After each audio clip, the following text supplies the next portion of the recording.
지난주 숙제가 우리가 연구하는 것으로 끝나지 않고 가르치는 것으로 끝나지 않고 중간에 준행하자 이렇게 했죠. 그래서 삶의 현장에서 실제로 해보자. 그래서 그거를 적용하는 게 이제 일터에 대한 얘기들을 하셨는데 또 적용할 수 있는 가장 좋은 것이 어디예요? 가정이죠, 가정. 사실은 가족들한테 우리가 진짜 상처 많이 줄 때 많거든요. 왜 그런지 아세요? 가장 가까워서 그래요. 저는 이게 고슴도치라고 생각 많이 하거든요. 고슴도치가 떨어져 있을 때는 절대 안 찌르죠. 근데 가까이 있으면 계속 가까울수록 찌르잖아요, 이렇게. 가족은 가까이 있기 때문에 말도 함부로 하기도 하고 정말 그냥 긴장이 다 딴 사람한테는 절대 그렇게 안 하잖아요.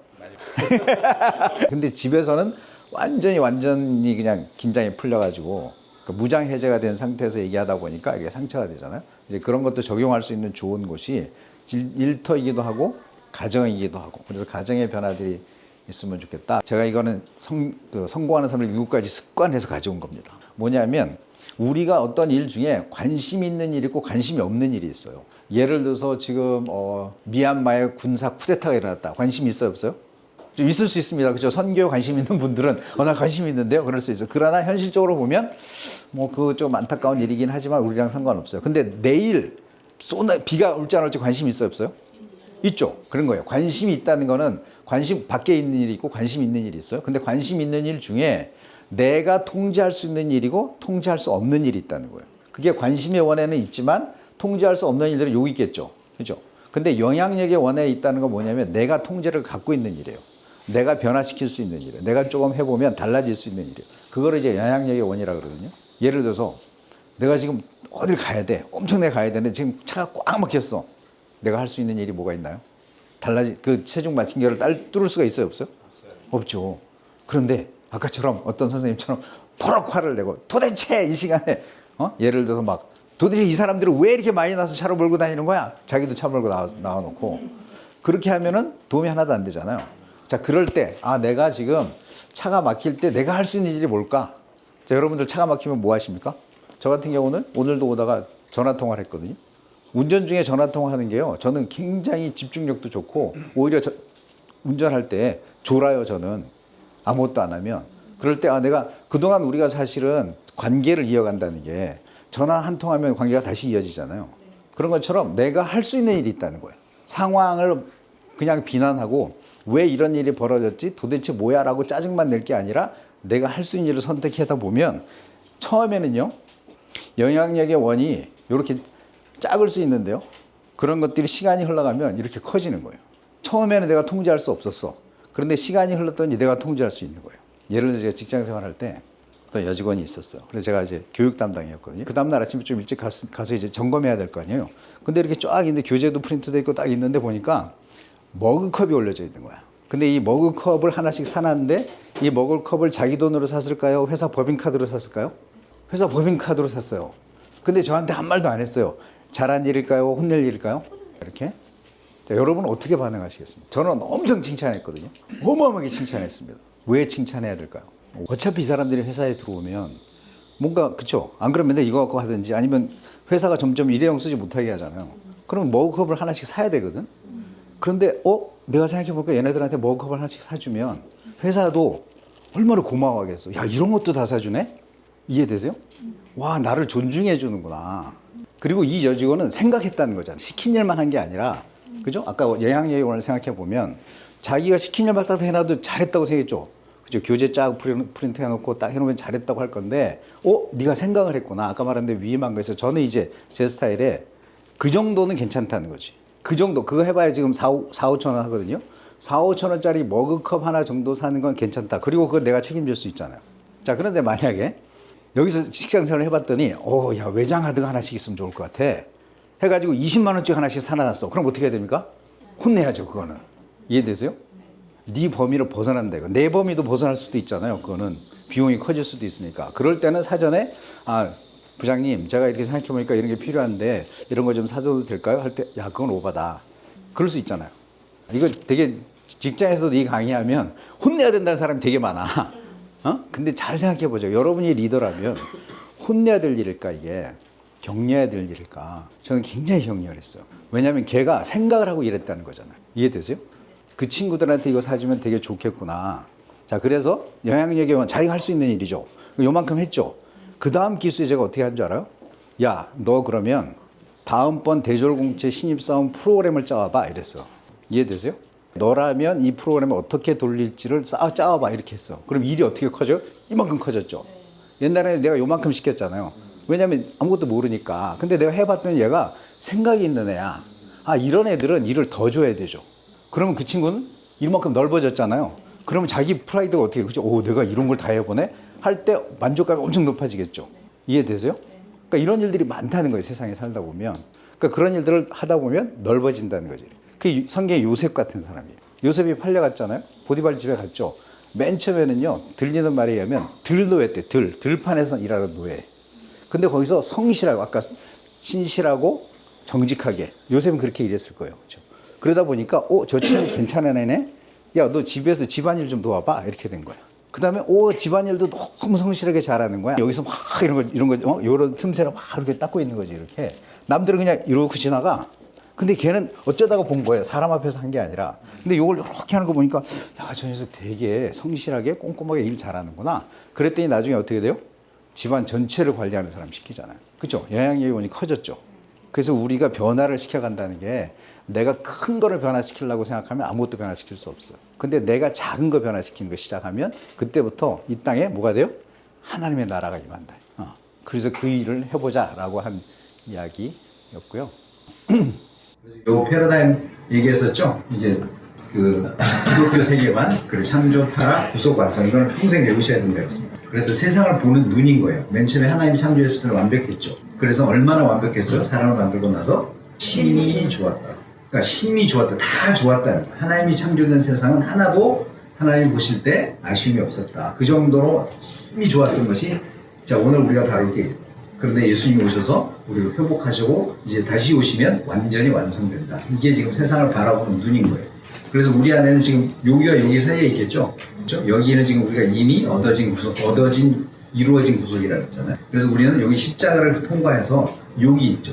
그래서 이 구속을 적용하는 삶을 사는, 그렇게 될 때 완전히 지금은 그럼에도 불구하고 완벽하진 않다. 근데 예수님이 오시면 완성이 된다. 이런 얘기고요. 그래서 오늘은 타락에 대한 얘기를, 타락, 선악과 얘기입니다. 선악과에 대해서 어떻게 생각하십니까? 솔직히 말해서 저걸 왜 만들어가지고 저게 없었더라면, 그래서 솔직히 하지 않아요? 하죠. 이게 굉장히 중요한, 정리해놓지 않으면, 왜 하나님이 저걸 일부러 만들어서 우리가 저걸 따먹을 걸 몰랐을까, 알았을까? 아셨겠지. 하나님 전지전 아는데도 그걸 왜 만들어놨어? 그러니까 원망이 생기죠. 없었더라면 그냥 우리는 영생을 누리고 흥하게 살았을 텐데. 근데 있잖아요, 하나님이 진짜 너무 우리를 사랑하셔서 만들어놓은 게 결론이에요. 선악과는 우리를 너무너무 사랑하셔서 만들어 봅시다. 자, 여기서 이거를 창조 언약이라고 합니다. 창조 명령이라고 했죠. 이게 첫 번째 나오는 게 창조 언약입니다. 언약은 뭐냐면요, 당사자들 사이의 약속을 말하는 거예요. 자, 여기서 말하는 당사자는 누굴까요? 하나님과 아담과 맺어진 약속입니다. 자, 너랑 나랑 약속을 하나 정하자. 그래서 명령은 뭐예요? 먹지 말라 해줘. 그죠? 너랑 나랑 약속을 할 게 있는데, 요거는 딴 건 다 해도 좋은데 요건 안 돼 하고 서로 약속을 한 게 있어. 딴 건 다 해야 되는데 이건 하면 안 돼. 자, 그런데 이걸 하면, 이걸 잘 지키면 여기 안에 상급이 있죠. 상급이 뭐예요? 여기 요거는 이제 우리한테 주신 명령이었잖아요. 여기가 이제 창조 언약인데, 여기서 보면 네가 이거를 먹으면 이렇게 된다는 거잖아요. 요거 이제 형벌이에요. 형벌. 그렇죠? 언약은 두 가지. 하나는 네가 지키면 축복이고, 네가 이걸 지키지 않으면 형벌을 받을 거야. 그래서 우리는 형벌은 잘 알죠. 근데 여기 안에 복이 있다니까. 영생이 어디 있을까 여기? 요거예요. 마음껏 먹게 해주겠다. 마음껏 풍성하게 누리게 해주겠다. 근데 저도 그죠, 이런 걸 언약적 관점으로 안 보면 이게 안 보여요. 그죠? 하나님이 만드신 동산에서 마음껏 먹고 마음껏 누리고 너무 행복하게 잘 살게 해주겠다, 이 언약을 잘 지키면. 그래서 이거를 되게 중요하게 우리가 봐요. 하나님이 이거는 없고 너 이거 안 지키면 죽여? 이런 게 아닌 거예요. 네가 이걸 잘 지키면 네가 마음대로 먹고 살 수 있어. 네가 마음대로 행복하게 지낼 수 있어 라고 말씀하신 하나님이 복 주시되라는 똑같은 개념이죠. 이해되시죠? 그래서 하나님이 주신 명령은 되게 심플해요. 왜 하나님은 선악과를 먹지 말라고 하신 이유가 뭐야? 저게 축복이거든요. 사랑이거든요. 하나님을 위한 사랑이에요. 우리 안에 그런 마음이 많잖아요. 저거 없었다면 편했을 텐데 하는 마음이 우리 안에 내재되어 있어. 근데 이 문제를 풀지 않으면요, 하나님에 대한 오해가 굉장히 큰 거예요. 이해되세요? 그래서 여기서 반드시 선악과 문제를 풀고 가야 돼. 그래야 하나님 진짜 좋으신 분이구나. 하나님 진짜 우리를 사랑하시는구나 라고 하는 게 돼요. 여러분 이거 평생 기억하세요. 하나님의 절대 주권을 인정하고 사는 사람이야. 네 마음대로 하지 말고 나를 기억해라. 너에게 창조주가 있다는 것을 기억하고 그게 너한테 안전해 라고 만드신 하나님의 사랑의 안전장치예요. 뱀이 나타났습니다. 뱀이. 그러면서 야, 너 이렇게 먹지 말라고 했냐? 그랬더니 자, 하와가 하는 말에서 자, 뭐가 틀렸습니까? 첫 번째, 하와의 대답 속에서. 자, 여기서부터. 먹지도 말고 만지지. 여기서부터 일단 키포인트가 여기 있잖아요. 일단 포인트가. 자, 이거를 왜 틀렸어요? 하나님이 뭐라고 말씀하셔요? 선악을 알게 하는 나무라고 그랬지 중앙에 있는 나무는 아니죠. 그죠? 중앙에 있는 또 다른 나무는 뭐예요? 생명나무. 그래서 중앙에 두 가지 나무가 있는 거예요. 생명나무가 있고 선악을 알게 하는 나무. 근데 이 하와는 지금 두리뭉실하게 얘기하죠. 첫 번째. 그 다음에 자 여기서 자 만지지도 말라. 그런 거 한 적 있어요? 없어요? 없죠. 그 다음에 하나님 뭐라 그랬어요? 죽으리라. 아까 뭐라 그랬어요? 아까 반드시 죽으리라. 근데 여기서 뭐요? 죽을까 말까 그렇게 말씀하셨어. 흐리죠. 달라졌죠? 더했죠? 흐리죠. 하나님 말씀이 달라지죠. 자 이렇게 말할 때 아담은 어디 있을까요? 어디 있었을까요? 바로 옆에 있었습니다. 함께 있던 남자에게 주어 이렇게 나오거든요. 자 그러면 하와가 이렇게 말할 때 여러분 아담들 어떻게 말해야 됩니까? 아담 하와가 그렇게 말했어. 내가 너무 사랑하는 여자가 지금 막 이렇게 흐려놓고 더해놓고 달라지게 말했어. 그걸 옆에서 들었어. 그럼 어떻게 해야 됩니까? 여보 미쳤어? 왜 그렇게 대답해? 내가 그렇게 가르쳤어? 근데 그렇게 가르쳤을까요? 안 가르쳤을지도 모르죠. 그렇죠? 그랬겠죠. 아담이 제대로 안 가르쳤어. 아니면 그렇게 가르쳤는데 달라지는데 가만히 있죠. 여기 성경상에 의하면 가만히 있었다니까요. 자, 그랬더니 뱀이 뭐라 그래요? 결코 죽지 않아. 정면으로 누구의 말씀에? 하나님의 말씀에 정면 반대로 얘기하죠. 절대 안 죽는다. 그래서 이 하나님의 말씀을 왜곡하는 거예요. 그래서 우리가 지금 이게 심각한 게 말씀이 왜곡되는 거예요. 그게 선악과 사건이에요. 그런데 누구의 말을 들어야 돼요? 하나님의 말씀을 들어야 되는데 하와는 누구 말을 들었어요? 뱀의 말을 들어요. 그래서 비극이 시작됐죠. 자 그러고 나서 여기 있잖아요. 자기와 함께 있는 남편에게도 주매. 자 여러분 아담들 여러분의 하와가 먹었어. 그래서 여보 이것도 먹어. 그럼 어떻게 해야 됩니까? 역시 너무 사랑하시나요? 같이 먹고 같이 죽자. 당신을 주고 나만 살면 뭐하냐. 죽으려면 같이 죽고 그래야지. 여러분이 이제 정상적인 아담이 됐어. 그럼 어떻게 해야 됩니까? 말리고. 먹었어 이미 근데. 먹었어. 누굴 생각해야 돼? 하나님 생각해. 어떻게 하면 좋죠? 하나님 어떻게 하면 좋아요? 이 여자가 이걸 먹었는데 어떻게 하면 좋을까요? 하나님께 가야죠. 가요 안 가요? 안 가요. 의식이 없어요. 하나님에 대한 의식이 없다니까. 하와도 없고 아담도 없고. 이렇게 해서 깨진 게 하나님과의 관계가 단절이에요. 그렇죠? 하나님이 나타나는데 숨어버려요. 그전에 어떻게 했을까요? 하나님이 나타났으면 와 하나님 내가 오늘 어디 갔었는데 오늘 이런 과일을 먹었는데 너무 맛있습니다. 하나님 어떻게 저렇게 만들었을까요? 와 하나님 만드신 거 보면서 오늘 너무 행복하게 하루 지냈습니다 라고 하나님과 교제했죠. 교제. 자 그런데 어때요? 이제는 교제가 끊어지죠. 하나님은 무서워. 하나님 피하기 있어. 하나님께 당당하게 나가지. 두 번째 진짜 아담은 너무 한신스럽지 않습니다. 옛날에는 내 뼈 중에 뼈 살 중에 살이라 하던 놈이 이제는 하나님이 주셔서 나와 있게 한 여자가 나한테 줘서 먹었다는 거야. 진짜 남자들 속것들. 핑계를 누구한테 대요? 하나님께 대죠. 첫 번째. 그죠? 하나님이 주셔서 나와 있는 거야. 하나님께 대죠. 자기 잘못을 인정하지 않아. 내가 죄송해요. 제가 이랬어야죠. 그런데 자 하나님께 핑계대고 그 다음에 여자한테 핑계대죠. 이게 깨진 관계가 이제 자기의 잘못을 인정하지 않고 자 그러면서 사람을 어떻게 해요 이제? 하나님의 형상을 따라 만쳐 죽였다. 자 여기서 이게 하나님이 내 아우 아벨이 어디 있느냐 이게 굉장히 중요한 질문. 우리에게 던지는 질문. 너 이웃이 어디 있냐 이 질문. 하나님이 우리한테 두 가지 질문을 하는데요. 9절에서 보면 뭐라고 나온다면 아담아 내가 어디 있느냐 이렇게. 그 질문이 첫 번째 우리한테 던진 질문. 그 질문은 뭐냐면 우리의 하나님과의 관계에 대한 질문. 너 지금 어디 있니? 네가 서 있는 곳이 어디야? 너 나랑 지금 교제해야 하는 자리인데 네가 있는 이 질문이 첫 번째. 두 번째 질문이 아벨이 어디 있냐고 질문하죠. 네 이웃이 어디 있냐 너의 지금 네가 챙겨야 될 이웃은 어디 있냐. 이 두 가지 질문을 하나님 가운데 하는데 대답이 다 어그러지죠. 그러면서 다른 대답을 하면서 이제는 사람을 죽이면서 더 나아가서 이제 라멕이라고 하는 존재는 이제 더 나아가서 사람을 죽이는 게 자기 자랑이 돼요. 지금 이 시대에 그렇죠. 사람을 너무 가볍게 여기는 사람 생명을 마음대로 배우기 시작한 게 사람들이 타락하고 나서 생겨난 사건들이죠. 그러면서 자기 스스로도 이제 부끄럽다는 거예요. 하나님 앞에 당당했잖아요. 그죠? 하나님 앞에 나는 하나님 나를 그렇게 만드셨군요. 하나님 내가 정말 대리 통치자로 공동 창조자로 만드신 그 하나님을 찬양합니다 했던 그가 이제 내가 부끄럽습니다. 나는 하나님 앞에 별볼일 없는 존재입니다. 라고 자기를 파괴하기 시작해요. 그래서 땅과의 관계도 가시덤불과 물고. 그래서 에덴에서 이제 쫓겨납니다. 타락이 어떻게 일에 영향을 미쳤냐. 여성들이요. 임신하는 고통. 그래서 이게 되게 신기하지 않아요? 여기 보면 출산하는 고통이라고 그래야 되지 않아요? 근데 신기하게도 임신하는 고통이더라고요. 임신이 정말 힘들죠. 그래서 요즘 그런 거 아닐까 하는데 아무튼 임신과 출산을 같은 용어로 쓰기 때문에 그래서 아무튼 여성들이 이 수고가 남자들이 수고하는 것과 동일한 단어예요.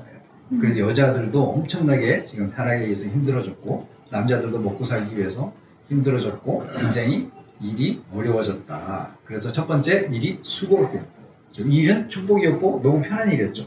그런데 이제는 너무너무 힘든 일이 됐다. 타락한 이유로 첫 번째. 두 번째, 일이 옛날에는 잘 됐어. 근데 이제는 가시덤불과 엉겅퀴가 나는 바람에 뭘 해도 생산성이 떨어져.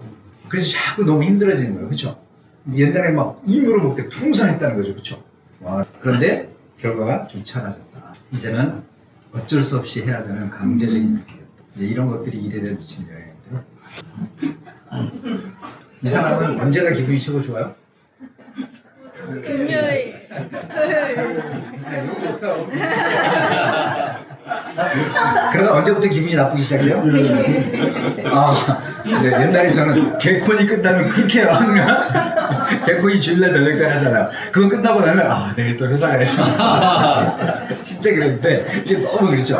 그래서 이 사람한테 건들면 안 되는 날은 어느 날이요? 수요일.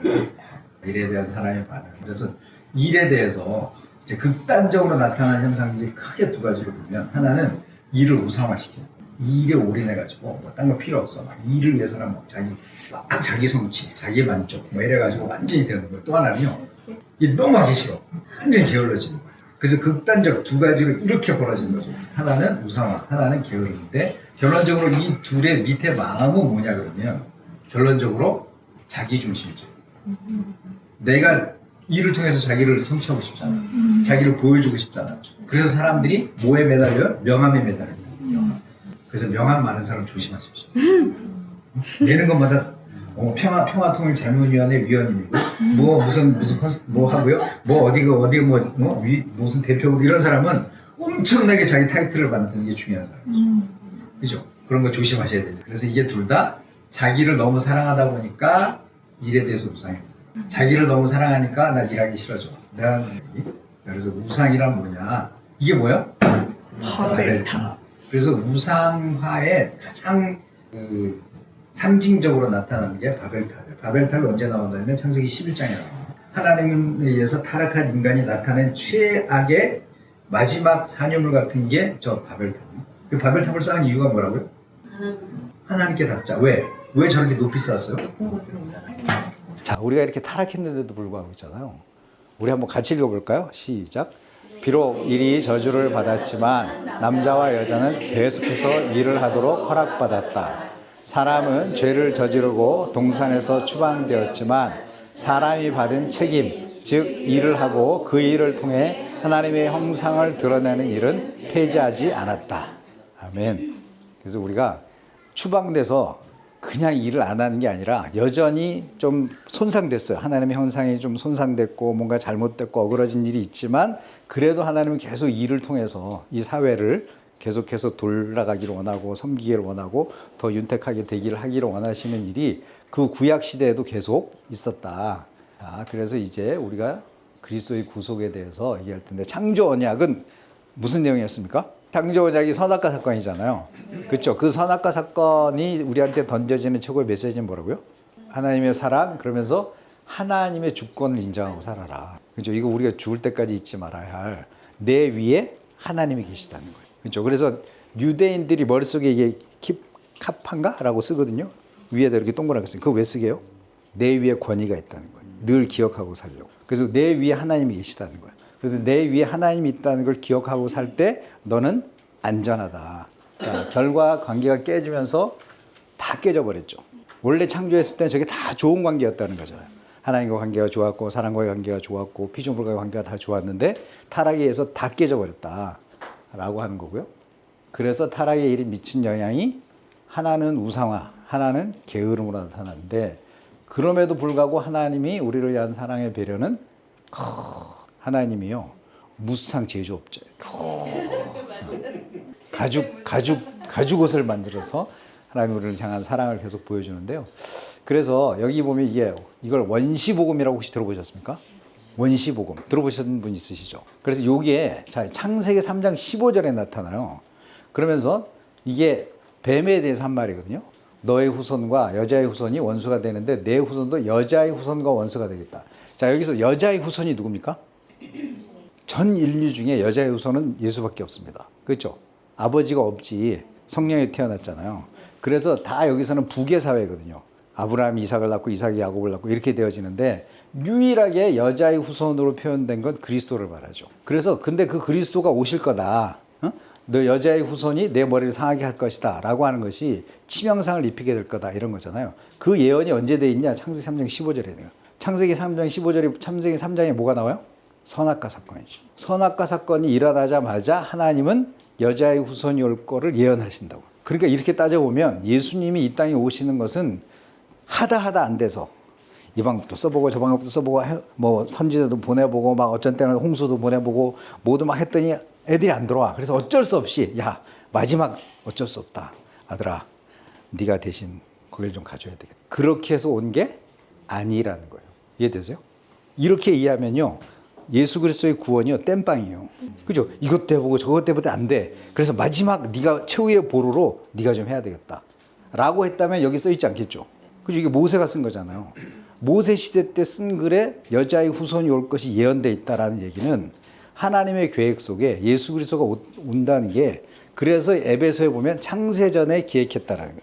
그러니까 이게 어마어마한 스케일에 그러니까 사람으로 원래 이렇게 안 된다는 걸 다 알고 계신 거예요. 그래서 이것을 회복할 수 있는 유일한 길은 예수 그리스도를 이 땅에 보내서 회복할 수밖에 없다.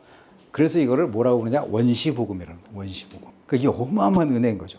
저는 이거를 묵상하면서 와 내가 이 어마어마한 구원 계획 안에 내가 들어있다는 거잖아요. 그죠? 지금도 이 원시복음뿐만 아니라 예수 그리스도로 오시고 나서 그 다음에 2000년이나 흐르고 이 복음이 막 흘러가고 있는데 여전히 복음과 상관없이 사는 사람이 많잖아요. 근데 나는 지금 그 복음의 한가운데 있다. 라고 하는 이 구원 계획에 내가 그 안에 들어있다는 게 엄청 축복이라는 거야. 야 너무 감사하다. 그죠? 이거 감사할 수밖에 없죠. 나를 위해서 예배하시고 나를 위해서 예수를 이 땅에 보낼 생각을 하시다. 어떻게 하나님이 저렇게 생각하셨을까? 그런데 그것이 내게 흘러와서 내가 남의 예이 아니라 내 조상들이 받아들였어. 우리나라의 복음이었다는 것만도 놀라운 일이잖아요. 그래서 그 복음이 흘러서 나한테까지 온 거죠. 이렇게 내 당대에 이 복음을 받아들일 수 있는 내가 하나님의 자녀가 됐다는 건 어마어마한 축복 가운데 있는 거죠. 그렇죠? 하나님이 우리를 얼마나 사랑했으면 예수를 보내셨을까? 그래서 예수님께서는 우리의 대리자로 우리가 죽어야 되잖아요. 그렇죠? 그래서 에베소서 2장 1절에 보면 죄와 허물로 1번 죽었던입니까? 2번 죽을 우리를입니까? 어떤이라고 표현해요. 이미 우리는 하나님을 떠난 게 죽은 상태였다는 거예요. 그래서 완전히 죽어있던 우리, 소망도 없고 삶의 희망도 없던 우리를 위해서 예수 그리스도 이 땅에 오셔서 우리를 대신해서 저주를 받은 게 십자가의 사건이. 그래서 속량했다는 거예요. 그래서 우리를 아들의 명분을 얻게 하기 위해서 우리를 속량하셨다. 그래서 예수님이 우리의 죄값을 다 치루었다. 그래서 이게 그 헬라어로요 테텔레스타이라 그러거든요. 다 이루었다. 그게 뭐냐면 대신 값을 지불했다 이 뜻이에요. 내가 이제 노예로 가 있잖아요. 그러면 나를 속량하려면 이 사람한테 주인한테 노예값을 지불해야 돼요. 그러면 내가 이제 자유를 얻는 거거든요. 내가 죄에 대해서 내가 이미 형벌을 받았고 그래서 완전히 죄에 속박돼 있거든요. 그래서 예수님이 이 땅에 와서 십자가에 죽으심으로 테텔레스타이 다 갚아냈다는 거야. 그러므로 나는 완전히 이제 자유한인 됐다. 그게 이제 속량이고 그게 구속인 거죠. 자, 그래서 완전히 새로운 피조물이 되게 해주셨다. 그래서 이전 것은 지나갔다는 거예요. 그렇죠? 그래서 예수 안에 새롭게 됐다. 그러니까 새롭게 됐다는 것으로 인해서 우리가 새로운 일을 시작할 수 있다. 새로운 변화가 가능하다. 왜? 예수님 때문에. 예전처럼 그렇게 사는 게 아니고, 그래서 예수님은 이 땅에서 우리를 구속하실 뿐만 아니라 세상에 있는 만물들, 하늘에 있는 모든 것들을 화목하게 하셔서 옛날에 다 관계가 깨졌다 그랬잖아. 그 관계가 깨진 것을 회복하시는 거야. 회복. 그래서 회복해서 어디까지 가자? 원래의 창조 모습. 더 나아가서 원래의 창조 모습보다 더 좋게가 목적이에요. 그래서 그냥 단순하게 옛날의 모습의 회복이 아니라 더 좋게, 그래서 하나님의 자녀가 되는 권세를 가졌다. 이 구절 하나만 우리가 묵상해도 너무 은혜가 되는 거야. 하나님을 아버지라고 부를 수 있게 해주겠다. 그전에는 우리가 종이고 노예죠. 근데 이제는 더 이상 우리를 종이라 부르지 않겠다. 노예라 부르지 않겠다. 내가 너를 아들이라 하겠다. 자, 예수 그리스도 우리를 통해서, 그리고 자기가 화목하게 하셔서 우리가 화목하는 책임을 주시고요. 완전한 새로운 피조물이 돼서, 자, 아들의 명분이 되어져서, 자, 관계가 회복되어져서 이제는요, 아까 창문을 열고, 아까 그런 표현 했었잖아요. 그렇죠? 그리스도 안에서 하나가 되는 거예요. 이게 어마어마한 비밀입니다. 그래서 아까 창세기 11장에 바벨탑 얘기했었죠. 바벨탑에서 사람들이 막 이렇게 모여가지고 이렇게 하니까 하나님이 흩어지게 할 때 뭘 어떻게 하죠? 언어를 흩으시죠. 그래서 바로 옆에 대화하던 사람이 갑자기 언어가 달라지고 못 알아듣는 거예요, 이렇게. 그래서 같은 언어를 쓰는 사람끼리, 야, 우리끼리 가자 그러면 이렇게 해서 전 세계를 흩어버린 거거든요.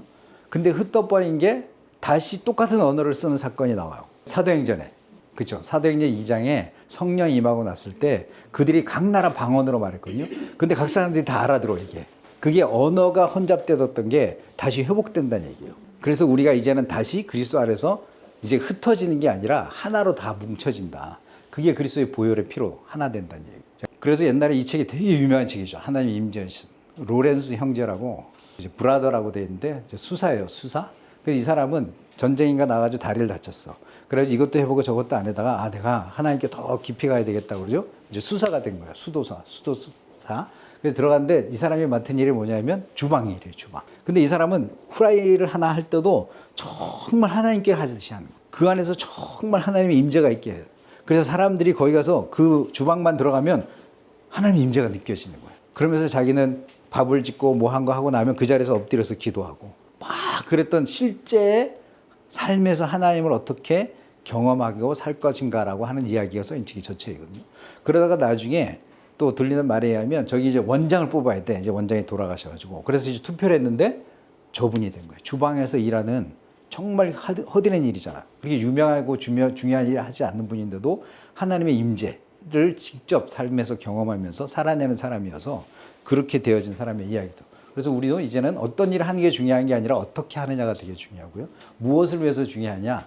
그런 거죠. 그래서 새로운 마음을 받아서 우리의 상급은 죽게 받는데, 그죠? 죽게 받는 유업의 상을 받을 사람들이다. 세상의 상급이 아니고.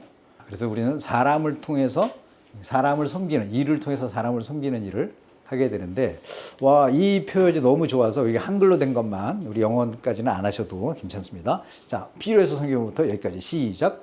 필요해서 섬김으로, 무목적에서 목적으로, 불만에서 만족으로, 노예에서 자유로, 단절에서 연결로, 실패에서 회복으로, 낭비에서 축복으로, 고립에서 관계로, 나의 즐거움에서 하나님 영광으로, 성공에서 열매로. 자, 의와 공도, 이게 되게 저한테 큰 도전이었어요. 말이 너무 어렵죠. 의와 공도가 뭡니까? 공도가. 그래서 이거를 해석을 했는데요. 자, 의는요, 공의란 뜻이에요. 그래서 공의와 정의 이렇게 표현되거든요. 그래서 공의를 행하라 라고 할 때 공의가 뭐냐 그러면 그럴 때 관계를 올바르게 하는 게 공의라는 거예요. 그러니까 관계가 올바르지려면 상대방의 마음을 내 것으로 받아들이는 걸 통해서 올바른 관계가 된다. 예를 들어서 하나님이 우리 가운데 내가 너를 의롭게 해줄게. 너 나를 믿으면 내가 너를 의로워하죠. 그럼 아, 그렇습니까? 하고 내가 그 마음을 받아들이는 거예요. 하나님의 마음을 받아들이는 거예요. 그걸 우리 이제 믿음이라 그러잖아요. 그 하나님의 마음을 받아들이면 그 하나님의 의가 내 의가 된다는 거예요. 그래서 하나님과 관계가 올바라지는 거죠. 그 다음에 다른 사람과의 관계에서는 저 사람의 아픔, 저 사람의 그런 힘든 모습을 내 마음으로 받아들이는 거예요. 그래서 그 사람을 긍휼히 여기는 거예요. 그리고 공감해 주는 거예요. 그것이 공의라는 거예요. 그래서 그걸 가장 잘 나타내는 구절이 즐거워하는 자들과 함께 즐거워하고 우는 자와 함께 울어라 라고 하는 게 공의입니다. 같이 아파해 줘야 될 거 아니에요. 그죠? 공감이죠. 이게 공의라니까, 공의. 다른 사람이 아파할 때 나도 같이 아파해 주고, 다른 사람들이 힘들어할 때 나도 힘들어 주고, 그런 것이 이 땅에 공의를 실현하는 일이라니까. 근데 나는 난 괜찮아. 나는 잘 먹고 잘 살아. 나는 구원받았어. 난 하늘나라 갈 건데 뭐 아유 그런 일에 무슨 신경 써. 내가 성경 읽기도 바쁘고 기도하기도 바쁜데. 자 그럼 이 세상을 우리가 어떻게 하나님의 나라로 만들어갈 수 있을까? 관심을 가져요. 두 번째 공도가 뭐냐면 공도가 정의라는 거예요. 정의는 뭐냐면 재판에 관련된 거거든요. 그래서 다른 사람들의 말을 기울여서 잘 듣는 사람이 정의로운 사람이에요. 그러면서 재판을 참 잘해서 억울한 일이 없게 하는 거. 요 말이 되게 중요한 것 같아요. 정의로운 사회가 되게 해주십시오. 억울한 일을 당한 사람이 없게 해주십시오. 귀를 기울여서 당신이 아픔이 뭡니까? 관심이 뭡니까? 근데 우리가 지금 다 해결할 수 없습니다. 이 사람도 알아. 해결하지 못하는 거. 그렇잖아요. 무슨 초등학생입니까? 해결 못하는 거 알아. 그렇지만 내 얘기 좀 들어달라고, 내 얘기 좀 들어만 주고 기울여 달라고 그걸 안 하는 거예요. 그게 정의로운 거예요. 그래서 우리가 두 가지 공의와 정의를 행하는 삶이 구속받은 자로서 살아가는 삶이에요. 우리가 아까 누구를 남겨야 된다? 사람을 남겨야 돼요. 우리가 하려고 하는 일이 그겁니다. 우리의 꿈이 그거죠. 그래서 우리를 통해서 누군가가 또 다시 회복되어지고 그래서 그 사람이 원래 창조의 모습을 회복해서 그래서 또 그렇게 살아가는 모습을 보면서 그래서 그 요한 사도가 내 자녀들이 진리 안에 있는 것보다 더 기쁜 일이 없다. 그게 유일한 기쁨이거든요. 내가 도왔던 사람들, 내가 함께한 사람들이 나중에 만나봤더니 여전히 복음 안에 있고 여전히 믿음 안에 있는 게 가장 큰 기쁨이다. 그런 거죠. 그래서 우리의 삶에 남은 사람이 이제 그렇게 됐으면 좋겠습니다. 한 사람 한 사람 나 때문에 변화가 일어나게 도와주십시오. 그것이 맨 먼저 어디서부터? 나부터 일단 첫 번째. 그죠? 내가 황폐해지고 내가 여유가 없고 내가 기쁨이 없으면 다른 사람 절대 못 도와요. 그러니까 내가 먼저 회복돼야 돼. 그래서 첫 번째 포커스는 내가. 그래서 주의 임재가 이곳에 그럴 때도 이곳이 어디냐? 내가 여기인 거예요. 그렇죠? 내가 먼저 하나님의 은혜로 회복되어지고 그 다음에 회복될 공간이 어디요? 우리의 가정이라니까. 그래서 반드시 여러분의 가정이 하나님의 은혜로 회복되어지기를 기도하고 그럴 때 우리가 일터도 변화되고 교회도 변화되고 그럴 수 있습니다. 그래서 오늘은 여기까지 하는데요. 일단 우리 기도하고 나머지 행정적인 거 할까요?